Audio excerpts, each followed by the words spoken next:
Pak Uteh modified sendiri bekas umpan modalnya tong cat air raya kita dah tak pakai, kita basuh bersih.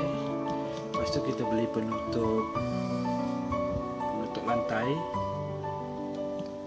yang biasa dekat bilik air tu. Lepas tu kita cari 4 skru walnut lah atas bawah.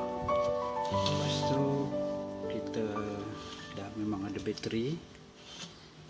Okey, just on je lah. Okey, ini yang kira timat lah, dan menggunakan barang yang ini beli bateri.